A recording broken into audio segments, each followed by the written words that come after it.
नमस्कार मंडळी, स्वागत आहे आपल्या सुचिताज किचनमध्ये। आज आपली वेगळी रेसिपी म्हणजे rice paneer hot garlic balls. तर वेगळं काहीतरी चवी छान येते।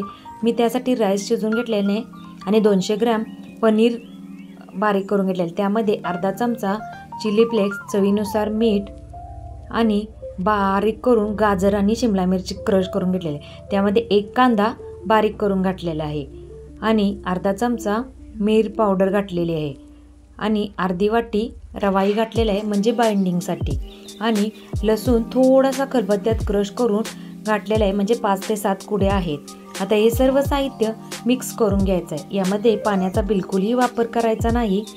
राईस जो आहे त्याच्या ओलाव्यामध्येच आपल्याला गोळे तयार करून घ्यायचे आहेत। आपले राईस पनीरचे बॉल्स तयार करून झालेले आहेत। आता इकडे कढईमध्ये मी तेल तापत ठेवलेलं आहे आणि आपल्याला राईस पनीरचे बॉल क्रिस्पी होईपर्यंत तळून घ्यायचे आहेत। क्रिस्पी झालेले बॉल आता आपले रेडी आहेत। तर कढईमध्ये मी 2 ते 3 चमचे तेल घालून त्यामध्ये 7 ते 8 लसणाच्या कुड्या क्रिस्पी होईपर्यंत तळून घेणार आहे। त्यामध्ये गाजर, शिमला मिरची, कांदा असा उभे काप करून घेतलेला आहे। थोडेसे आपल्याला परतून घ्यायचं आहे आणि चिली फ्लेक्स आणि मीर पावडर अर्धा चमचा घालून घ्यायचे आहे। थोड्या वेळ परतल्यानंतर आता त्यामध्ये मी रेड चिली सॉस आणि केचप ही एक चमचा घातलेला आहे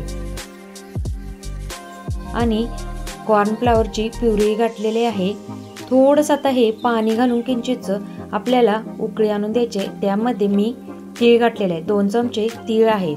थोडंसं परतून झाल्यानंतर आपले राईस बॉल आता त्यामध्ये घालून घ्यायचे आहे। गॅस बंद करून तयार आहे आपले rice paneer hot garlic ball. Thank you.